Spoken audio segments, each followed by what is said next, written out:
à toutes et à tous. La rédaction Immobilier Lefebvre Dalloz est ravie de vous retrouver pour ce nouveau numéro de 5 minutes d'arrêt en droit immobilier. Aujourd'hui, nous allons revenir sur quelques décisions en matière d'expropriation et ou de procédures assimilées. La qualification de terrain à bâtir en matière d'expropriation donne lieu à un important contentieux. Dans un arrêt du 28 septembre 2023, la Cour de cassation a ainsi été amenée à se prononcer sur l'évaluation d'un terrain à bâtir frappé d'une servitude. La loi prévoit que le juge doit tenir compte des servitudes pour fixer l'indemnité d'expropriation des terrains à bâtir. Mais toutes les servitudes, y compris celles présentant un caractère provisoire, sont-elles concernées? C'est ce que revendiquait dans cette affaire l'expropriant concernant une parcelle située dans un secteur couvert par un périmètre d'attente de projet global limitant temporairement les possibilités de construction. La Cour de cassation n'est pas de cet avis. Une servitude provisoire ne constitue pas un élément de moins-value et n'a donc pas à être prise en compte par le juge de l'expropriation. Autrement dit, seules les servitudes permanentes doivent être prises en considération pour évaluer l'indemnité d'expropriation des terrains à bâtir.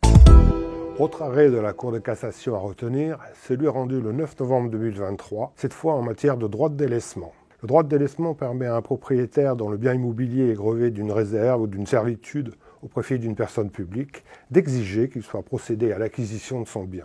En cas de désaccord sur le prix de ce délaissement, le juge de l'expropriation peut être saisi pour prononcer le transfert de propriété et fixer le prix de l'immeuble. Dans cette hypothèse, ce prix est fixé et payé comme en matière d'expropriation.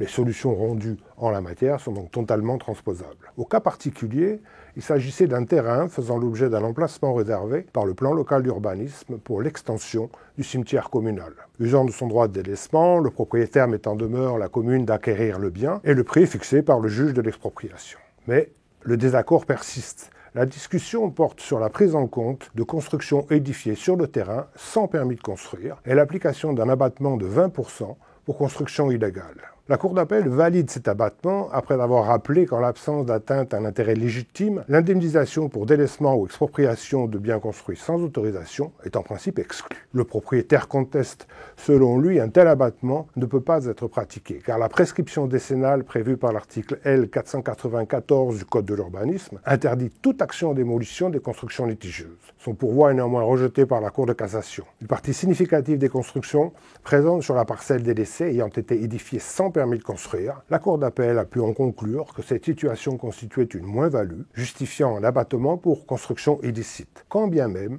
la prescription de l'action en démolition serait acquise.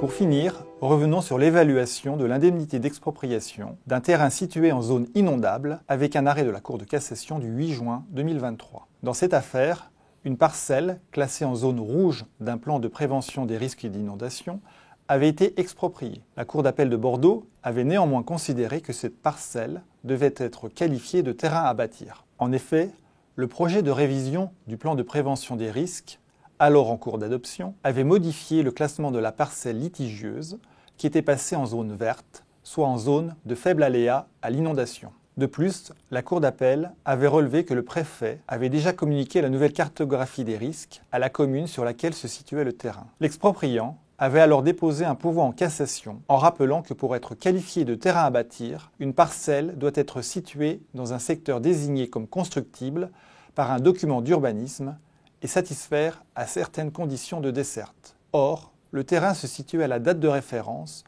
en zone rouge inconstructible du plan de prévention des risques. La Cour de cassation l'approuve et censure l'arrêt d'appel. Le plan de prévention des risques, classant la parcelle expropriée en zone rouge inconstructible, continue de s'appliquer tant qu'un nouveau plan n'a pas été approuvé et annexé au plan local d'urbanisme de la commune.